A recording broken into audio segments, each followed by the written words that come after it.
Eskuan daukadan hau, arraunaren tiborta edo heldulekua da, arraunaren lau zatietako bat. Beste hau berriz, makarroiaren barruan dagoena, topea, mugitzen dena. Ara. Hirugarrena, arraunaren kainabera, izango litzateke, horra, bere luzera osoan, eta azkenik, nola ez, pala, begira, San Pedroko kolore morearekin. Jarraian, arraun baten lau zatiak xehetu, eta arraun bat muntatuko dugu neurritan jarrita.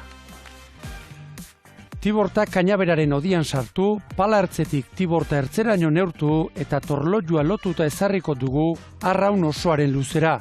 Normalean 3 metro eta 60 zentimetro ingurukoa. Ondoren palanka ezartzen da. Alegia tiborta ertzetik toleterainoko neurria. Kainaberan sarturiko topea neurrian jarri eta zinta amerikarrarekin itxasten da, mugitu ez dadin. Plastikozko topeak ere erabiltzen dira. Toperako erreferentzia gisa, arraunaren luzera osoaren laurdena hartzen da. Kainaberaren luzera ez dago mugitzerik, eta haren zurruntasuna arraunak eskatu aurretik erabaki behar da. Nagusiki bi arraungilerenak erabiltzen dira, amilibiarenak eta braka lituaniarrarenak. Biek zurruntasun oso ezberdineko arraunak eskaintzen dituzte, oso malgutik, oso zurrunera.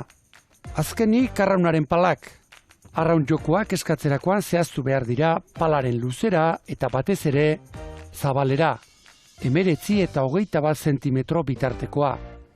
Lau osagai hauek kombinatuz erabakitzen du entrenatzaileak arraunaren azken neurria, bestelako aldagaiak ere kontuan hartuz. Gauzatu nahi duen arraunketa, arraunlarien ezaugarriak, itsasoaren egoera edo taldearen une fisikoa.